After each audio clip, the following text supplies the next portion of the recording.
Sejam todos bem-vindos a mais um vídeo e vamos direto ao nosso conteúdo de hoje. Caetano Veloso é uma vergonha como cidadão. E alguns já questionam até mesmo sua capacidade como artista. Haja vista o esvaziamento dos eventos que promove. Seus shows carecem cada vez mais de público. E isso se deve aos boicotes patrocinados por patriotas e conservadores da direita Brasil. Recentemente, o artista sofreu mais um revés. Ele processou a Osklen, pedindo R$1.300.000 pelo uso da palavra Tropicália numa das coleções da empresa. A justiça julgou improcedente o pedido e ainda condenou Caetano a pagar 10% do valor, ou seja, R$130.000, mais as custas processuais e honorários. A Osklen é uma empresa que trabalha com moda e estilo de vida, associando tecnologia e natureza. Caetano Veloso se envolveu em recente disputa judicial contra uma ex-empregada e descobriu-se várias violências psicológicas praticadas por ele e pela mulher, Paula Lavigne, contra a antiga colaboradora. A justiça proibiu que ele e a mulher entrassem no apartamento que haviam cedido para a ex-empregada. Indivíduos assim, geralmente, nunca se emendam. Outra história, o ator e ex-diretor da Rede Globo de televisão Pedro Vasconcelos fez uma declaração bastante polêmica numa entrevista para a revista Veja. Ele disse que a Rede Globo hoje trabalha para Lula. Isso não é segredo para ninguém, mas é a primeira vez que um ex-empregado da casa e que fazia parte da cúpula da emissora, ele era diretor, abre o jogo sobre o assunto.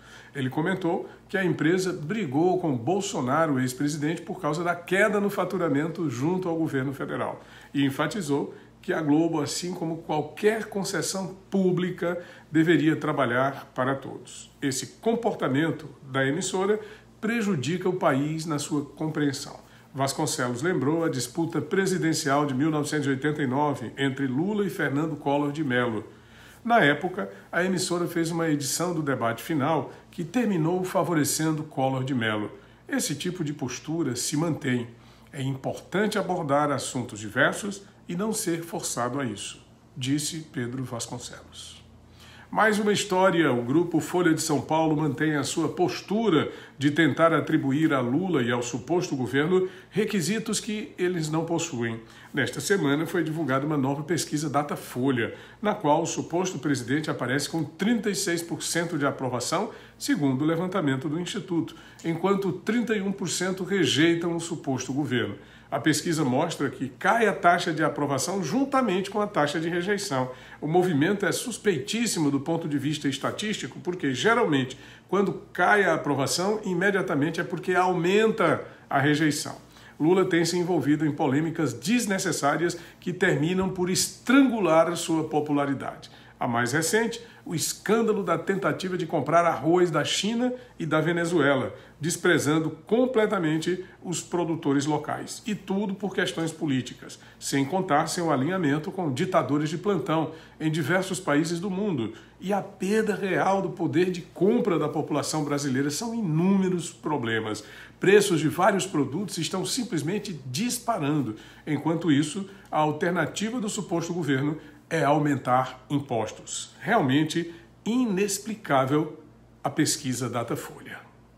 E nossa última história de hoje, Chico Buarque comemorou 80 anos recentemente. Reconhecido como um dos grandes compositores brasileiros, ele recebe também a pecha de um dos maiores lacradores políticos da esquerda na atualidade, totalmente a serviço do suposto governo de Luiz Inácio Lula da Silva, do PT e da esquerda.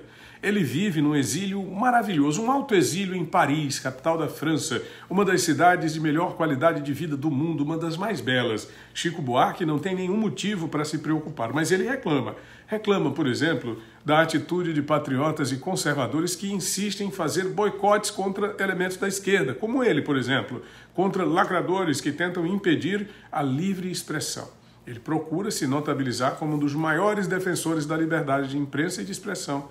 No entanto, trata-se de um dos maiores opressores. Por exemplo, não admite contestações à sua forma de pensar. Todos aqueles que o questionam são imediatamente identificados e levados à justiça. não como forma de reparar qualquer tipo de ilegalidade, mas principalmente como forma de inibir qualquer tipo de posicionamento crítico contrário ao que ele pensa. O alvo mais recente foi o jornalista J.R. Guzzo, processado pela família, de modo que hoje Chico Buarque é cultuado por cada vez menos brasileiros e recebe homenagens em Paris, no seu aniversário de 80 anos, apenas da esposa Carol, que posa com ele em lugares idílicos, espaços encantadores, totalmente inacessíveis para a grande maioria da população brasileira. Os lacradores pagam o preço pelo que dizem e não fazem. Tony Rodrigues, Além da Notícia.